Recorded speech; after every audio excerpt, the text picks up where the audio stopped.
Vlog 176, and it's your old pal Jaime here, the shut-in cartoonist musician, vlogcasting from the Tortilla Press World Headquarters, located on that island called Alameda, which is in the San Francisco Bay. Today I'm talking about two influences on my life, and I'm sure on many of yours, and I'm going to start with the first one and try to do these quickly. This is my fourth take because I'm going too long. And the first one is, I saw the documentary last night, the Tony Alva story. Tony Alva, yes, he was quite an influence on me as a teenager, as I was a skater, and skate a little bit now, more of a surfer though. That's what I always was anyway. And Tony though was quite an influence. I mean, just his skating style, his aggression, his attitude, even his look, was just everything about him it was pretty cool, And this documentary talks about Alva and his rise to fame and then the subsequent fall and then his awakening, but they don't do a very good job of it. And I guess basically what I want to get down to is that 99.9% of the people that watch this film, this documentary, are skaters. Excuse me. And still are, some aren't. I'm in the middle there. We all know what Tony did. We all know what he did skating. It's well documented. Hell, there's the documentary I highly recommend right here. Dogtown and Z-Boys. That's Jay Adams on there. That's Tony Alva right there doing the aerial. He's not the first guy to do the aerial. The film kind of leads you to believe he was the first guy. Might have been the first documented. Maybe there's this dude George Orton down in Southern California also did aerials. Though I'll give Alva big credit on this. Orton's aerials looked really ugly. And Alva, look at that, just all style and, just totally cool. And he wore those vato hats, those the brims. And yeah, anyway, really good documentary. Check that out. But this documentary, yeah, we learned all about the skating stuff, but we all knew it. And we learned zero about the man. I learned zero about Tony Alva. I mean, there was nothing new. There was nothing like, like they talk about how he wanted to be number one. He was just pushing to be number one, and he became number one. He became it. We all saw it, man. I was skating in the heyday of skating and hardcore at that, like all my friends. And what motivated Alva to be number one? What made him want to be? What was the drive? What gave him that drive? Because Tony Alva, 0 to about 15, 16, they don't talk really anything about that. I don't know what his home life's like. I don't know how many siblings he had. I don't know if his dad, I knew his dad was he always mentions just quickly as kind of a serious dude, but was that a motivation? Was it, was it skaters, surfers?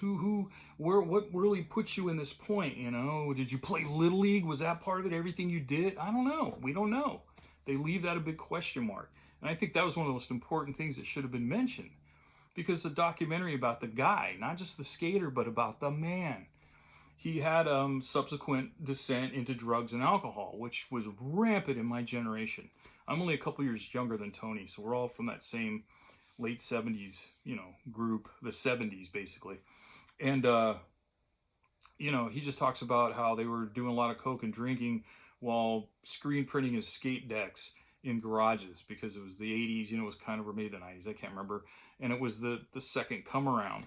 And I guess the 2000s possibly. But he talks about then one day in 2000, I think it was 8 or 6 or somewhere in the aughts, he says, yeah, I just decided to give it over, just turn it over. And being that, get rid of it and turn himself over, I guess, to Christ or AA or whatever, which is great. He stopped drinking and doing drugs and he's clean, and that's awesome. But why? What was your motivation? Did you just wake up, okay, I'm going to do this? Or was there a series of things? And I'm not talking about you want dirty laundry, but you want the complete story, warts and all, if you're learning about a person. I mean, we're now in a society now where they're actually starting to talk more and bring up more about historical facts. I'm just going off base here a little bit, but it's all the same. Nonetheless, and then, what Alva is today. And they had this Q&A before it, which was really cumbersome. Christian Hosoi moderated it, and I like Christian skating and stuff. He's not a great moderator. I mean, he's okay. He did fine. They had Peggy Oki on there, and they had some other skaters, and they dedicated the whole thing to Jeff Grosso. Do yourself a favor and go on YouTube and watch Love Letters to Skateboarding. It's just called Love Letters. Grosso was the host. Oh my God, charismatic, smart, funnier than hell. Just really, and straight to the chase, man. The guy just cuts to it. And he passed away in February, I believe, of a heart attack at like 49 or 50 years old. And what a loss. Jeez Louise. So because this documentary was part of the Love Letters series, I guess. So Grosso's in there as well. And at the end of the film, I like that part with Grosso in it too, and so it's on YouTube now. You can go see it. So that's my Tony Alva thing. I give the movie a C+. Me personally, and I know shit about film, really. I'm a cartoonist, so I'm a sequential artist. I write stories and draw them. So I do understand a story arc. And if you're doing something historical, especially after going through college and having to footnote research papers and things, you should be a lot more dedicated to not just to the fanfare, but everything underneath it that made that. It's all connected. So a C+. I think they should retitle it. I think they should reshoot it. They should just redo it. And I think they should rethink about having, non-skaters interviewed in there, with the exception of the Josh Brolin, because he skates, and he was in that movie, I can't remember the name of it now, from the 80s, which Alva was in. So people like that have a connection, obviously. Neither here nor there.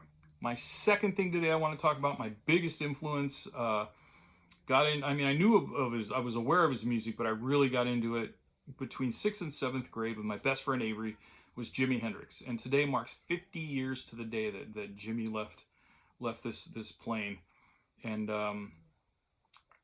people are still tripping over themselves with his music. And it's just, it's immeasurable, the contributions he made. And what I loved about Jimmy, it wasn't so much the showmanship, which was fun, the teeth behind the head, behind the back, light on fire, all that stuff. That was cool. I mean, that was, basically those tricks he was doing too weren't new. He didn't invent those. I mean, there's,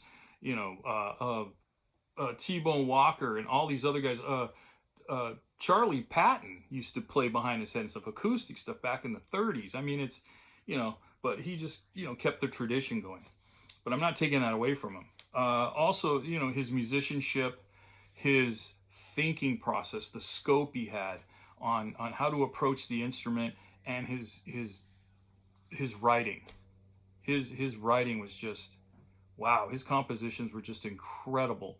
I've heard some of them transposed into classical music, and you can, I was reading the liner notes on it too. Others saying, yeah, you could see he had it all figured out already. It was easy to do for them to redo it. Jimmy was something else. I mean, there's just no other. He set the standard, and he set that bar high. And I know I have a lot of it's funny, my older guitarist buddies are really Clapton fans. They all got to see, Cream and all that. And this is just my opinion, but I always found Cream kind of plodding, a little dinosaur-esque. I don't know, even back when they were new and fresh, their music to me, and I started as a drummer, and I'm one of the few drummers I know that I feel Ginger Baker's overrated. I didn't like his style. I just didn't like it. Didn't mean it wasn't good, I just didn't like it. But Clapton is a great player. But, he aped a lot of the American blues guitars, and then rocked up the sound a little bit, put a little more rock and roll onto it. And, that was, especially when he was doing it, it was very groundbreaking. But the famous story of when Jimi Hendrix first arrived in England, and Chas Chandler, asked, the people of Cream, can Jimmy, this American guy, can he sit in with you? Nobody asked to sit in with Eric Clapton. Nobody. That's when they had Clapton is God spray painted all over London or something. So they're like, yeah, go ahead, I guess, let him come up. And, I guess Clapton even said he was ready to cut this dude's head. And he said he started in on Killing Floor at this neck break speed, playing all three parts. Clapton said he just dropped his hands from his guitar and just thought, oh shit, the writing's on the wall. And one of my favorite quotes from an interview of all people, Carlos Santana from, it might have been when I was still in high school, maybe just out. The interviewer asked him about his thoughts on Jimi Hendrix, and he cited Hendrix as an influence, but he says, man, He goes, hearing Hendrix for the first time, it was like hearing something from Mars. It just was otherworldly. And so today, I'll be listening to some Jimi. I suggest you do the same. We got 10 minutes here of your life. This was a twofer, I guess, tonight. So I talked about two different major influences on me, and maybe on you too.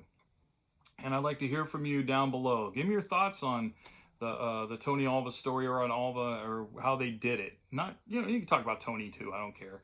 It's we all know he's just great. He's rad. And then and maybe even Jimi stories. I don't care. Just say something below. Don't forget to subscribe. If you have to go out, don't forget to mask up. Don't forget to wash and sanitize those hands. But stay in. But if you have to go out, keep that distance from other people. Be kind to yourself and be kind to others. And I'll see you next time. Thanks.